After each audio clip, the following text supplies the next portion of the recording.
Well, thank you, everyone. Thank you. It's really an honor, a great honor to be here with all of you. I feel like that's been my call to support women to find some balance and to find a way to nurture ourselves and take care of our beautiful relational hearts, as well as be able to do our best work in the world. And I came, since we like to talk story as well, and I'm so grateful to Janine and the other women faculty conference and that you have this conference and you set aside an entire day. Yes, it's fabulous. So I'll just say a little bit about myself, and I didn't check in about time because I don't want to take too much time from your day. So can I just check in about that, Janine? Should I go till 10:15 or 10:30? 10:30 works? Okay. Yes, can you hear me? My voice is a little softer. Sure. The center? All right, on the necklace. All right. Is that better? Okay, good? All right. Sorry about that. So I came, it's almost 40 years, as a stressed out student, undergrad and then graduate student, that was not a happy camper and was out of balance and came from some stressful conditions in my life. And I came onto meditation, and it really transformed my life. I felt like I came home. And regardless of our faith tradition or no tradition, it's a very non-sectarian process, and I'm going to talk a little bit about it. First, I'd like to get an idea, how many people here have some type of meditative yoga, some other form of practice that you currently do? Right? Yay, yes.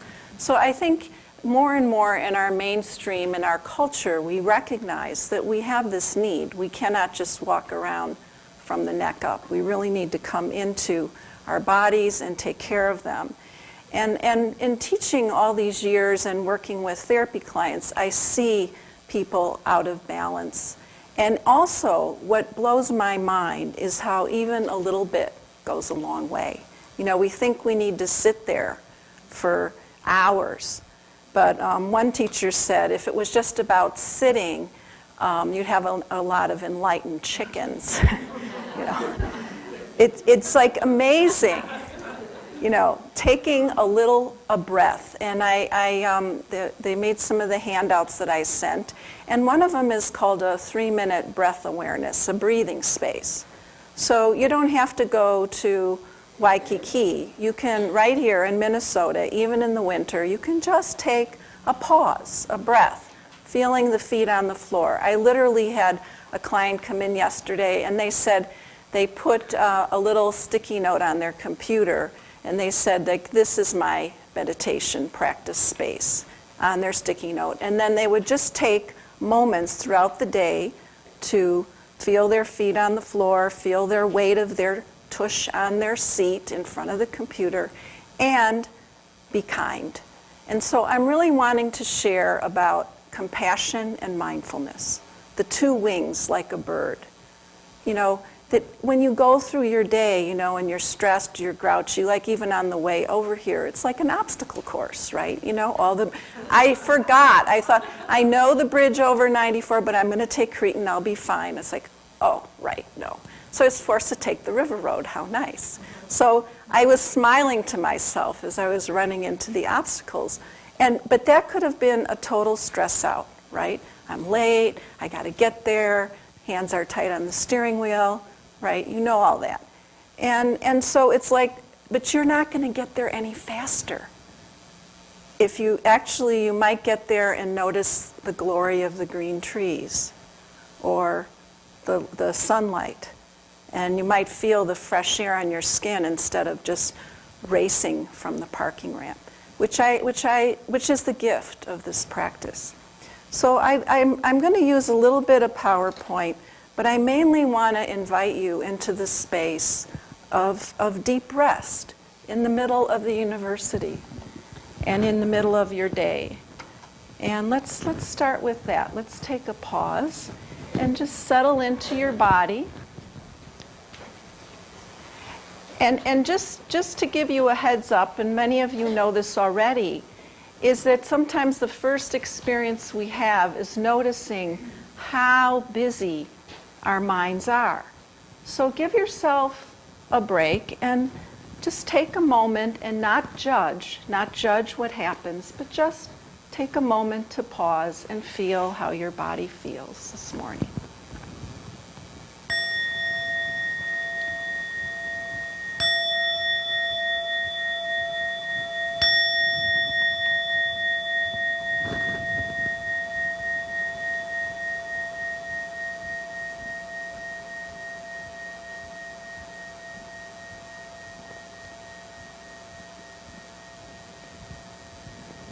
Awareness of the feel of your body sitting, supported by the chair and the Mother Earth, as though you were sending roots down from the base of your sits bones into the earth. The feel of your feet on the floor, your seat, and then drawing up that support, that nourishment from the earth into your own body as you connect with the feel of your body breathing. Your eyes can be closed or softly open, your hands resting on your lap or within each other.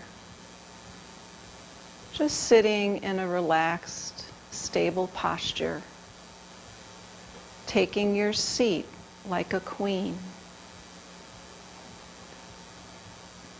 Your spine extended along its natural curves and your head just resting, chin very slightly tucked, as though you had branches reaching out to the sky, to the sunshine, coming up from the top of your head and the roots below.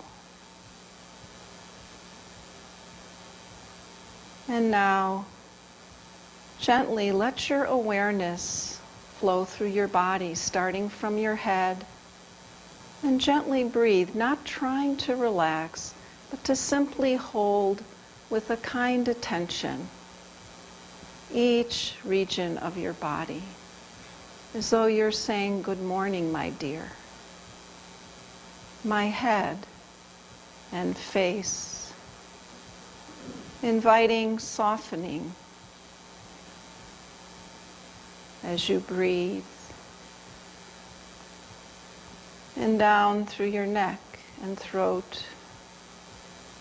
At your own pace, breath and awareness flowing through the body. Your shoulders, your dear shoulders, how are they feeling this morning? Inviting them to lift their burdens, perhaps, to soften. Down through the arms to the hands, fingers and fingertips. And if and when your attention wanders, as our monkey minds do, just gently, without judgment or comment, come back to that area of your body, which for now are our arms and hands. Feeling how they feel. Cool, warm, heavy, light. And then when you're ready, let your attention gently flow up through your arms to your shoulders again. And into your chest, your heart area, the breast area. How's your heart feeling this morning?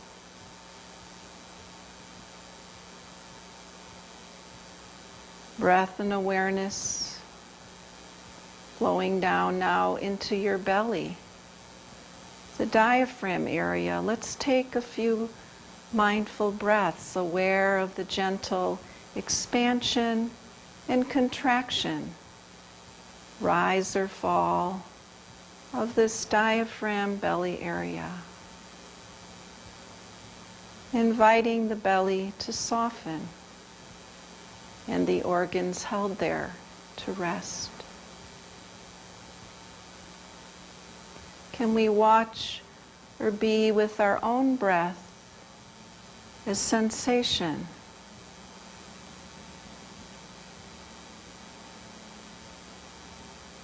Like watching a newborn breathe. This breath of life that is our companion from the moment we're born until we breathe our last is always in the present moment.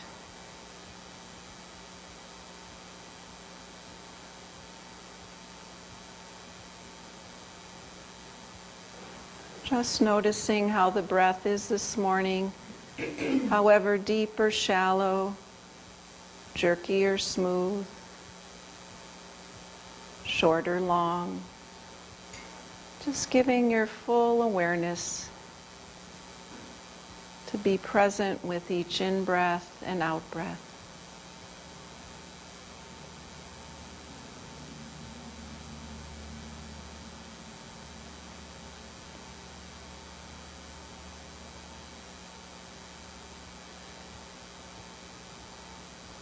And now we'll move on, bringing awareness into the sitting bones, our seat, our pelvis region, this lower torso. Feel free to include the back of your body as well, the muscles along the spine. And then when you're ready, with breath and awareness, continuing the journey of awareness through the body, down through the legs, the large muscles of the thighs and the knees, all the way down through the lower legs, feet, toes and toe tips.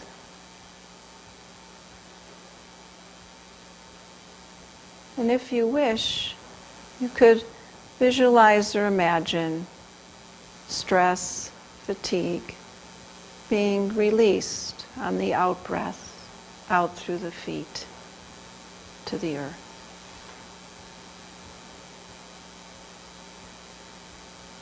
And we'll just sit for a couple more breaths.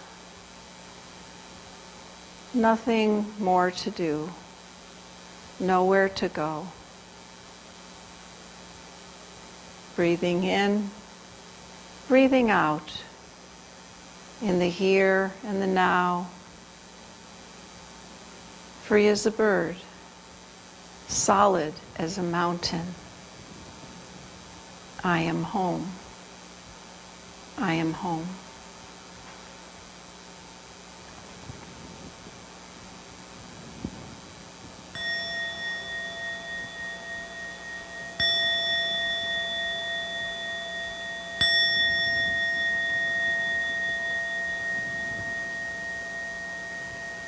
So I invite you throughout the day and your days, anytime the body and the breath are always in the present moment. You can always come home. One of my teachers talked about how in our Western culture, he's a Tibetan teacher, and how speedy we are. And that just coming down, bringing our attention, and here, where we're teaching, we're working, we're studying, we're researching, we're kind of up here. How many people feel stressed? How many people feel out of balance at times? Yeah. I've talked at the business school, Carleton, a couple of years ago. It was very lovely. I mean, they understood that people leading the corporations of the future are also going to be employees, or have employees that they need to take care of. And and many of them had families as well, and to learn how to find some balance. But it was scary to even admit in that room. I found out later, one of the participants told me afterwards, for people to even admit that they're suffering, that they're stressed, was seen as a sign of weakness. And when I talked at the law school, when they had their well-being week day, they basically were told, there's nothing else you should be doing except what you're doing here. Forget having a life. And to me, that seems like it's not balanced. And it's not real, because we do have lives, and we have bodies that we need to take care of, and we have minds.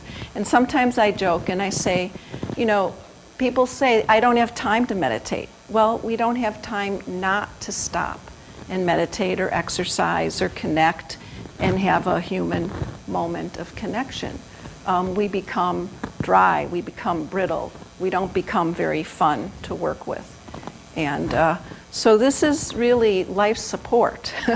You know, it's not an option. It's not like, oh, we're just going to put a little frosting on the cake. I mean, without the balance, we know it's very difficult.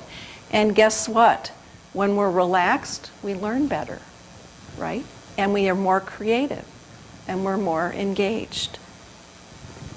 So I'd like to share one poem that I read at the beginning of my MBSR classes. It's called Going to Walden by Mary Oliver.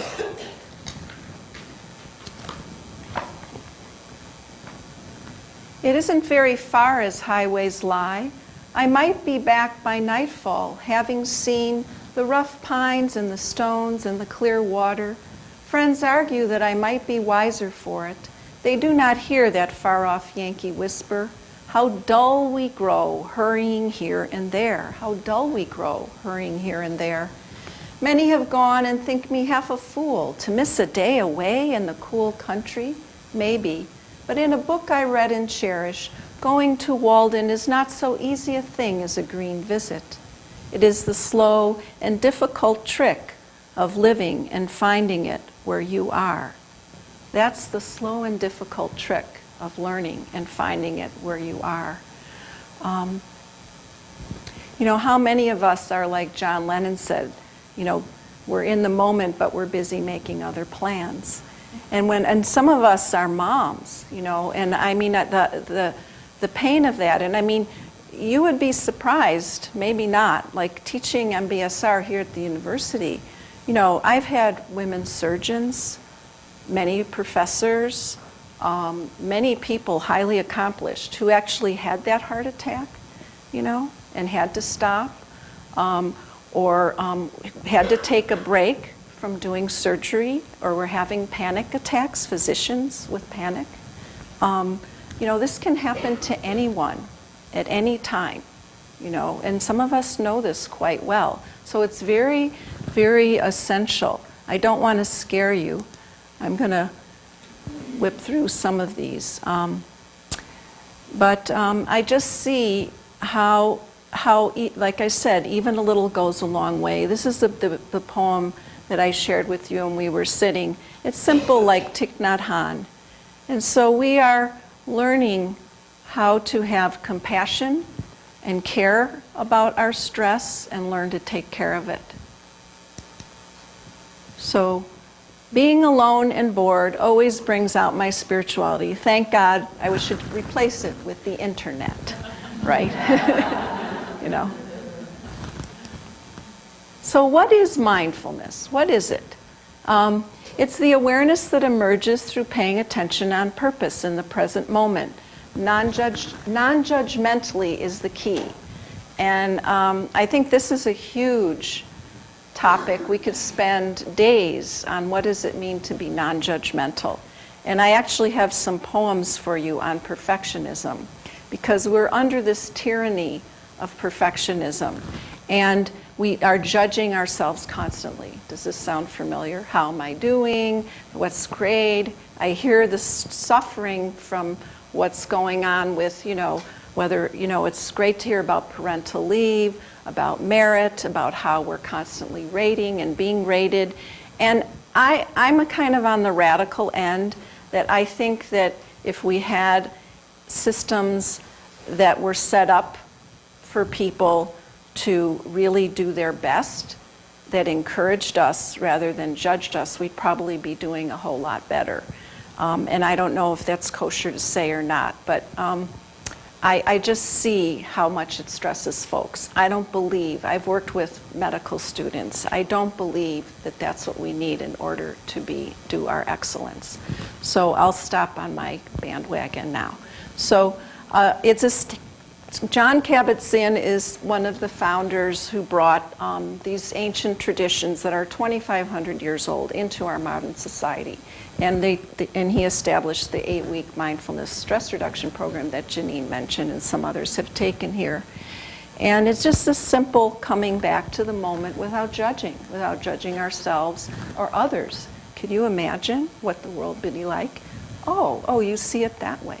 Oh, I'm just happen to be feeling this way right now. It's just what's happening. It's not a judgment like about me as a person. This is a human experience. It's a state of consciousness in which the goal is to observe what is. A lot of you are scientists here. Observe what is rather than attempt to manipulate and change it. And the miracle is that often when we actually be with what is, it changes because everything changes on its own. Nothing stays the same.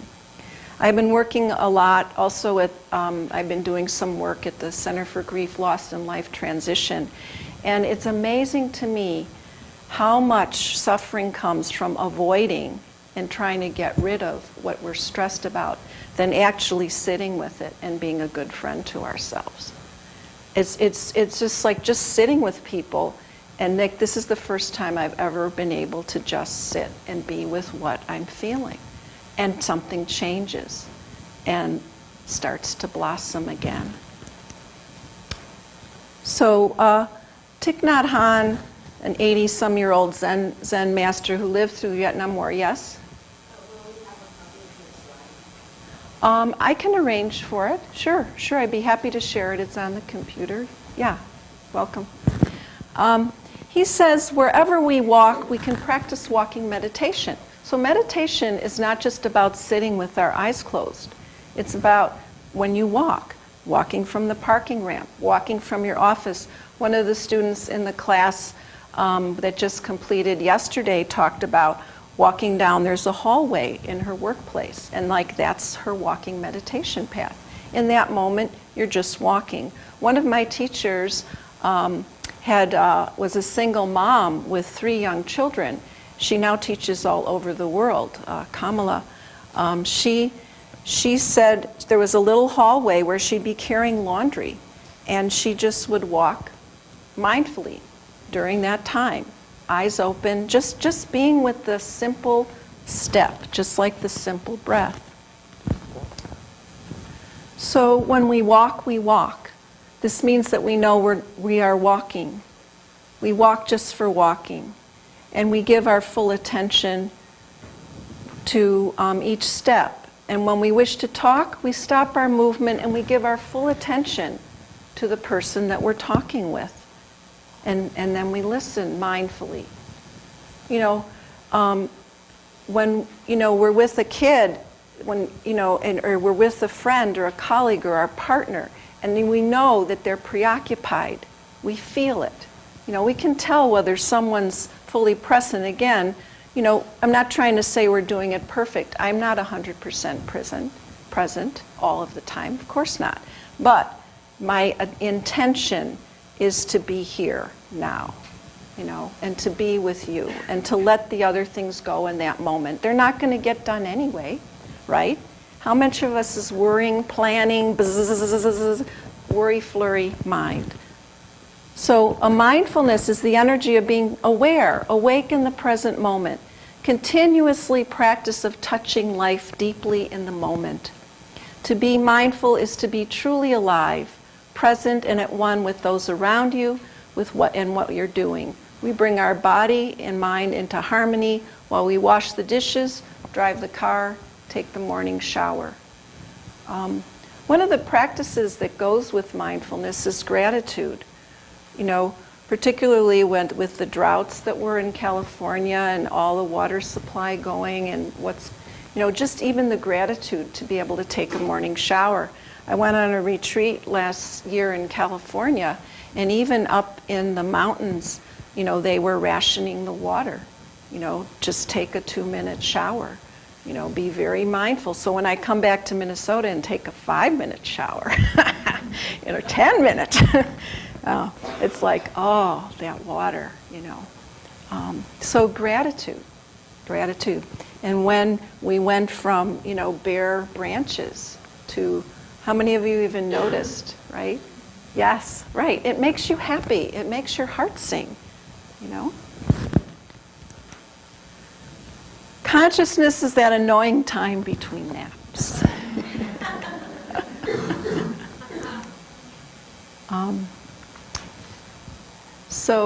How many of you have pets? Speaking of the cat, pets, children, are a lot of children. Where are they're always in the present moment, aren't they? And also, when we hold babies and we pet animals, what do we get? Oxytocin. We get those natural hormones that just are, warm us up, help us feel good.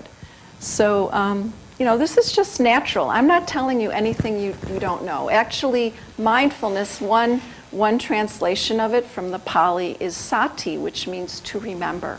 It's just to remember. One time I taught a workshop at Pathways Health Crisis Resource Center, and we all wrote "remember" on the palms of our hands. Just to remember. So, what is mindfulness? It's non-judging, patience, beginner's mind. I'll go back to that. Trust, non-striving, which drives us academics crazy. Acceptance and letting go.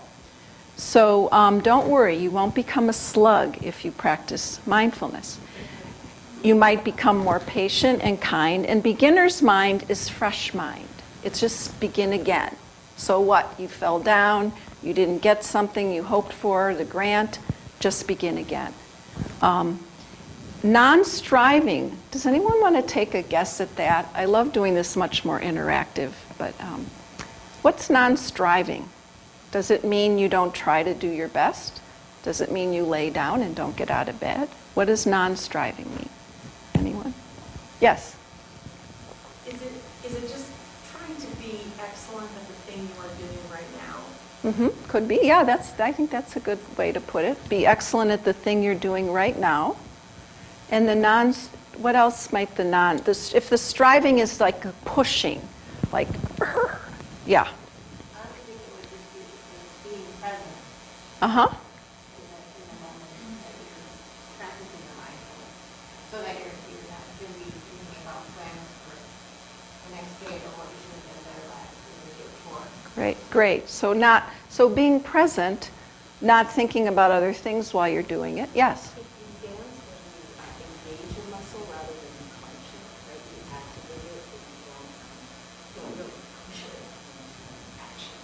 Yes. So did you hear that about the muscle? Like in dance, you don't push it. You don't clench it. You activate it. That's great. Can I borrow that for my classes? So there was another hand. Yes. I think it's more in terms of being open to allowing it to happen without having maybe it's Yes. It's sort of generative. The generative energy. Yes, it's generative, right? And that actual extra stuff. And I want to talk about the stress reaction. That striving is more like a stress reaction. Surely there's times where you have to pull out all the stops in order to survive. But most of us, our stress levels, like in the boardrooms of this country, are at the level as if you were on a battlefield fighting for your life. And that kills us. We have stress. There's stress. We wouldn't be able to sit up straight. But our stress reactivity is this striving and pushing, not just activating and engaging, not just showing up and doing our best. It's this extra that then pushes us into unhealthy states. So, and acceptance is being present with things as they are and letting go. Learning how to let go. I was talking with a client the other day, a woman, and she says, well, I don't know how to let go. I said, well, letting go is a practice. You know, how can I let go in this moment? What can I let go of? Sometimes we don't even realize, you know, I watch people, I watch students, we don't even realize we're frowning, our shoulders are up to here, our you know, we wake up, our jaw's tensed. It's like your stomach. Do each of you have those areas in your body? Right, you know where they are, right? So just take a moment to, right? It can be that easy. And you might actually get more work done. Actually, people say their concentration improves. I'll go through some of the benefits. So I've kind of covered this already. Non-judgmental, free of comments, free of decisions when you're meditating. It's not psychoanalytic time. And the two wings of the practice I mentioned, being with things as they are in the moment, and compassion, living with an open, caring heart. Yes? Yes? Good question. What's the difference between acceptance and letting go? Anyone want to say anything on that? Well, I'll just say actually all of these go together in harmony. And I think they go together. So I don't know. Yeah. Mm-hmm. Yes, they overlap. They all overlap. And often we add about half a dozen more, and we could add more and more. Sometimes I take a class and we just keep, you know, calling out more and more nuanced, more and more ways that we can be present in the moment, let go, let be. Yeah. Mm-hmm. Yeah.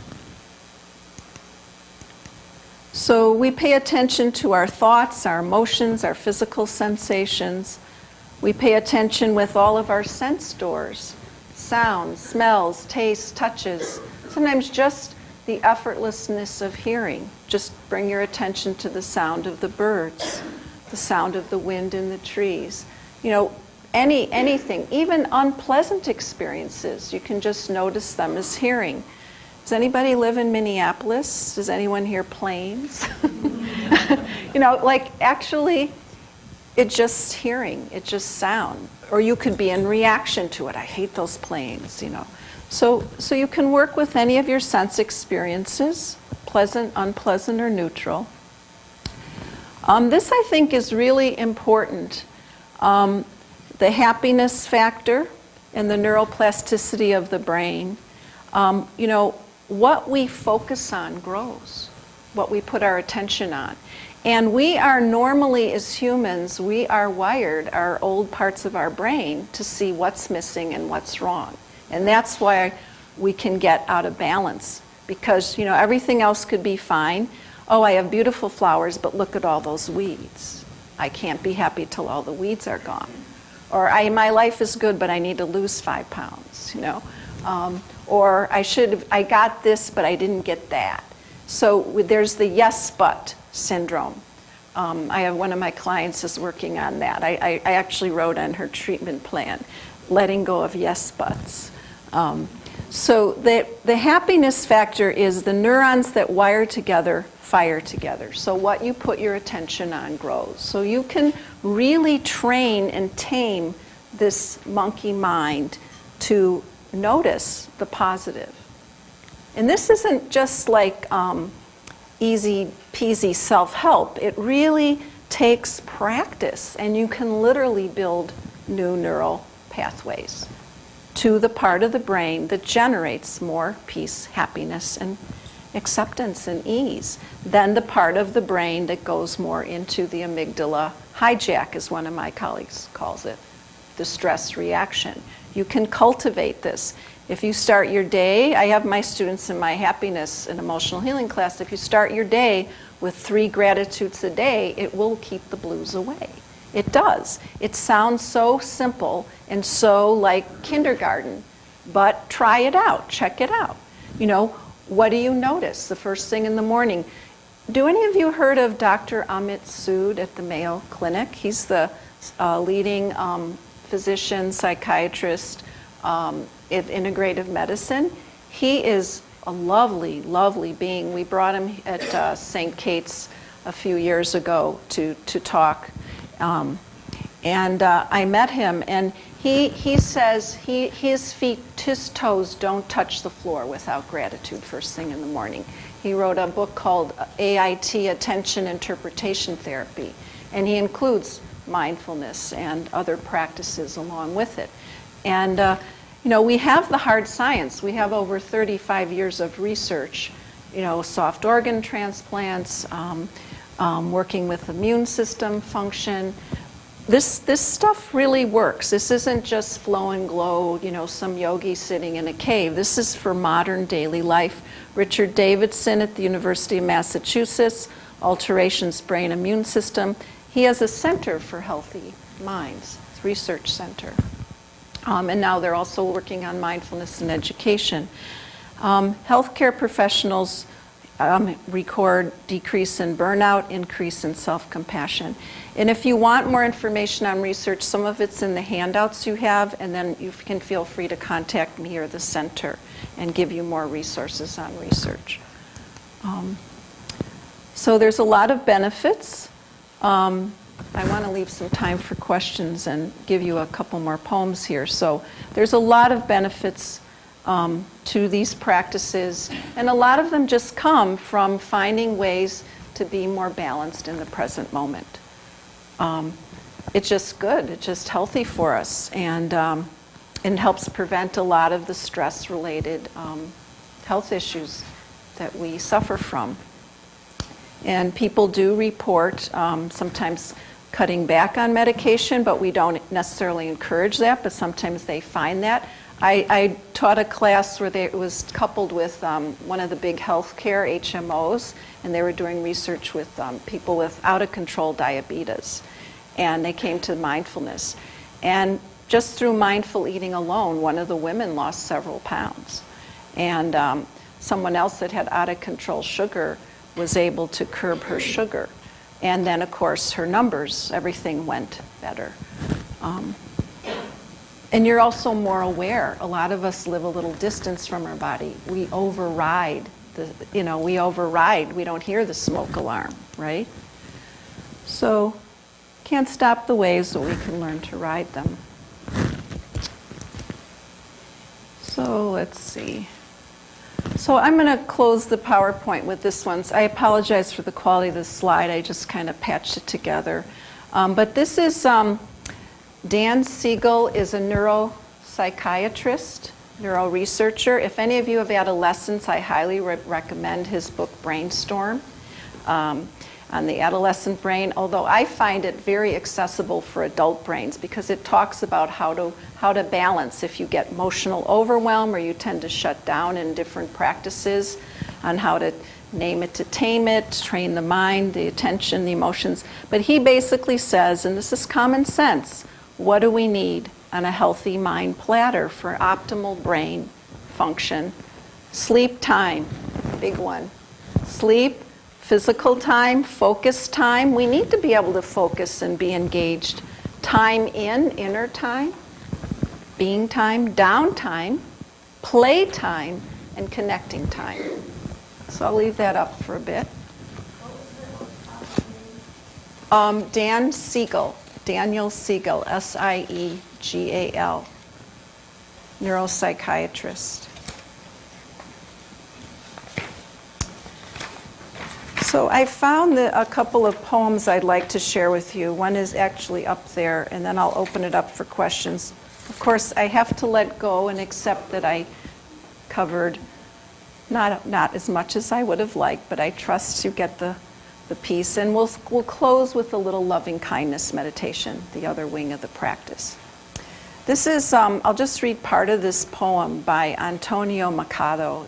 Sorry if I'm pronouncing it wrong. Last night while I was sleeping. Last night as I was sleeping, I dreamt marvelous error that a spring was breaking out in my heart. And I said, oh, water, you are coming to me, water of new life. Last night as I was sleeping, I dreamt marvelous error that I had a beehive here inside my heart, and the golden bees were making white honeycombs and sweet the golden bees were making white honeycombs and sweet honey from my old failures. So, and I want to share this one with you. Imperfection. Haha. I am falling in love with my imperfections.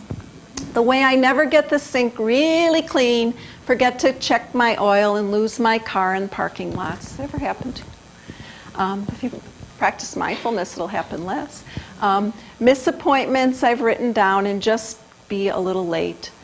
I'm learning to love the small bumps on my face, the big bump of my nose, my hairless scalp, chipped nail polish, toes that overlap. Learning to love the open-ended mystery of not knowing why. I'm learning to fail to make lists, to use my time wisely, read books I should. Instead, I practice inconsistency, irrationality, and forgetfulness. Probably I should hang my clothes neatly in the closet, all the shirts together and then the pants, and send Christmas cards telling of my perfect family. But I'd rather waste my time and listen to the rain, or lie underneath my cat learning to purr and generating oxytocin. I used to fill every moment with something I could cross off later. Perfect was the laundry done, folded, all my papers graded, the whole truth and nothing but. Now the empty mind is what I seek, the formless shape, the strange, off-center, sometimes fictional me. Elizabeth Carlson. Let me close with a little loving kindness, and you have a couple versions of it. One is a loving kindness for caretakers, it's on the back side, and one is a loving kindness practice for yourself. I'll share a little bit about loving kindness.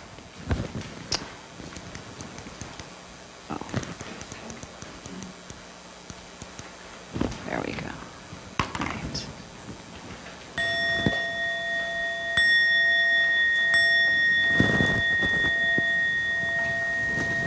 So let's take a moment or two to settle back into a comfortable posture. And take a few easy breaths, letting the words go. And notice how your body, heart, mind are feeling now.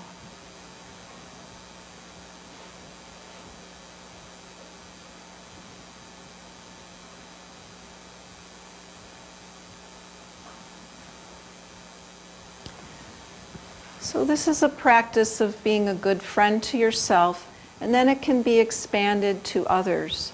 Those easy for us to offer kindness or compassion to, and those that are more neutral, and those that may be difficult, and out to those known and unknown we share our world with.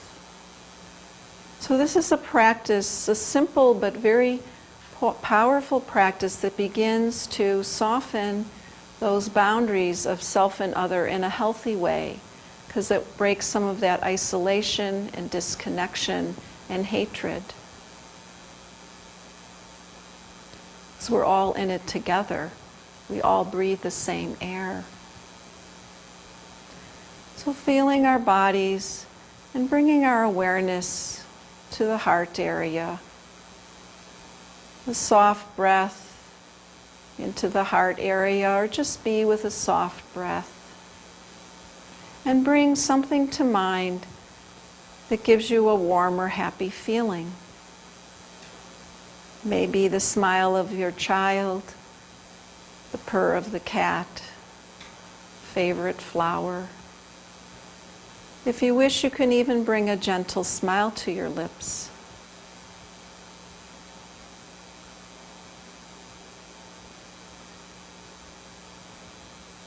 Often the person most difficult to be kind to is ourselves. We're often easy to send it to others. We might even feel selfish. But as the provost said, Karen, it's about also filling our own well, our own inner resource. So now connect with your wish to be happy, to be peaceful, to be free from stress. And let that warmth, that feeling, fill you, fill your heart as much as you can.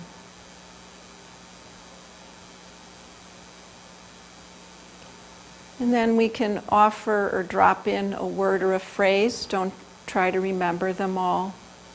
To just like dropping a pebble in a pond and let it ripple out.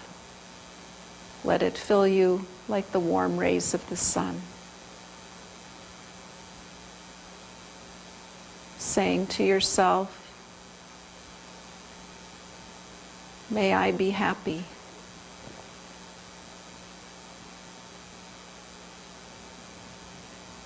May I be free from stress or suffering.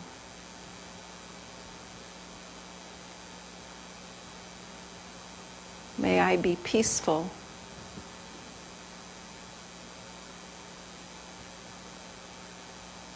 May I be healthy or feel well. Happiness, peace, health, free from stress.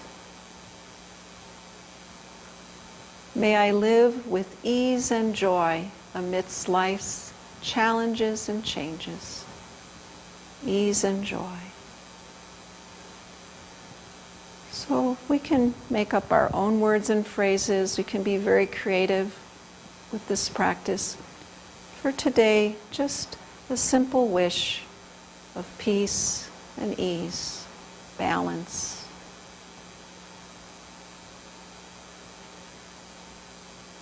You can repeat the word or phrase that resonates for you, or just rest with the feeling and let it fill you as much as you can throughout your whole body, your whole being. As you gently breathe and warm your own heart.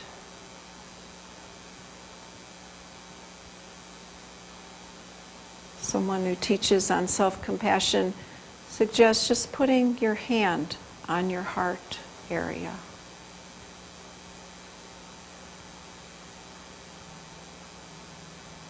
And then we can share it if you like, or stay with yourself, just as I wish for myself to be well, happy, peaceful, free. I wish this for every woman here. And for those near and dear to me, family and friends, those far and wide that I share my life with on this planet. And we can bring to mind people and places of suffering and war. We can bring to mind all sentient beings everywhere. Just as I wish myself to be happy, peaceful, well, and free, may we all know true peace, happiness, and freedom.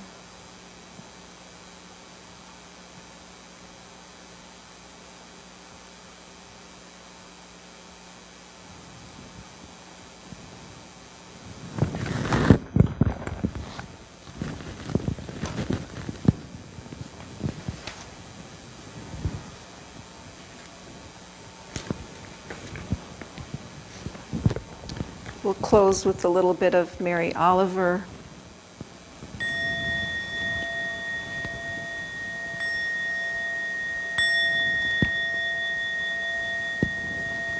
This is called Wild Geese.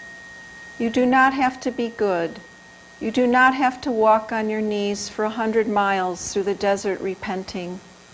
You only have to let the soft animal of your body love what she loves. Tell me about despair, yours, and I will tell you mine. Meanwhile, the world goes on. Meanwhile, the pebble, the sun, and the clear pebbles of the rain are moving across the landscapes, over the prairies and the deep trees, the mountains and the rivers. Meanwhile, the wild geese, high in the clean blue air, are heading home again. Whoever you are, no matter how lonely, the world offers itself to your imagination, calls to you like the wild geese, harsh and exciting. Over and over, announcing your place in the family of things. Over and over announcing our place in the family of things.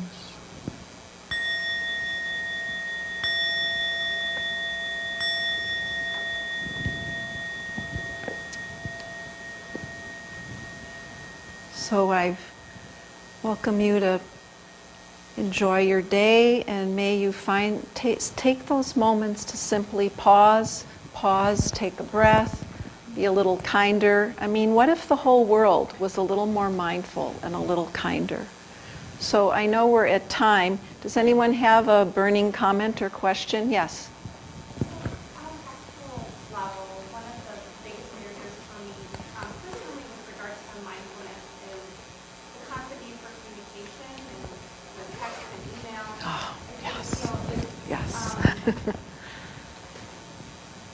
It's not realistic in our job, I think, for a lot of us to ignore those things. Because anxiety has built up, what if I miss something? Right. Right. Respond, and you feel like you're not meeting expectations of Yep. being available. But Yeah. do you have any suggestions for how to cope with that aspect of it? All right, everybody stand up and turn it off or turn the ringer off. You know, really, we have to, if we don't do it, do you know that there are places people are paying like big mega bucks to go where they can't get reception? I'm not kidding you. We didn't have this instant stuff. I mean, I tell my students, I only can access because of the HIPAA, data privacy, Center of Spirituality, Academic Health Center, blah, blah. I can only access my U of M email on my computer, and I refuse to carry my computer with me everywhere because I can't do it on my cell. And I tell them I do it once a day. If you need to reach me quicker, you can use my other email, but I tell my clients no texts. No texts, I don't do texts. And I do check it. I love my phone. I've loved my phone since a kid. I used to talk, I'm a late night phone talker. I love phones. But if you don't ever turn it off and you're on instant, yes. Take the courage. Oh, we lived in China one year. Yes. We were 12 hours off. Yes. By the time I woke up in the morning, looked at the prices that the day were resolved.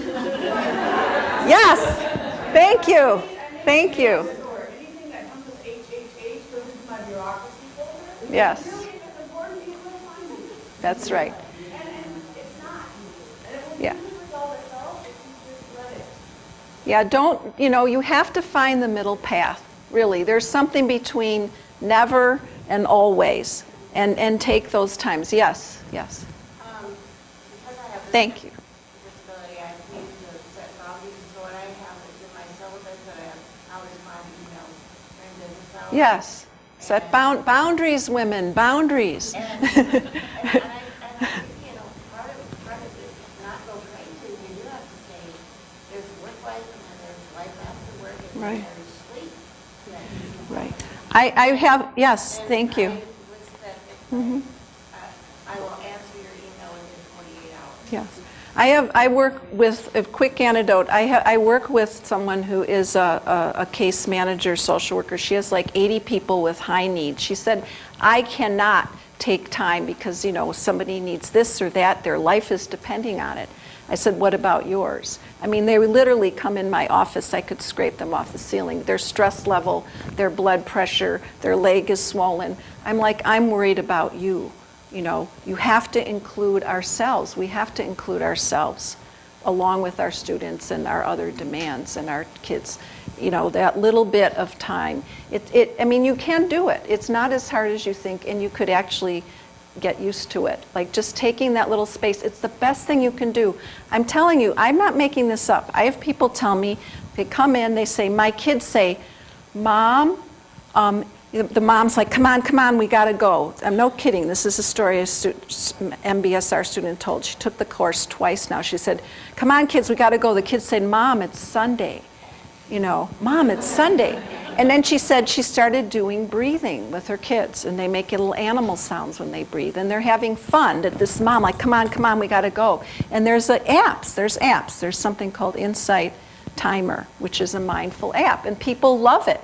One of my PhD clients, she comes in, she says, I found a mood app. I'm tracking my moods, and then it reminds me all the self-care things I need to do to take care of myself. You're stressed. Do you want to do, take a breath right now? Do you want, so we have it even in our internet life.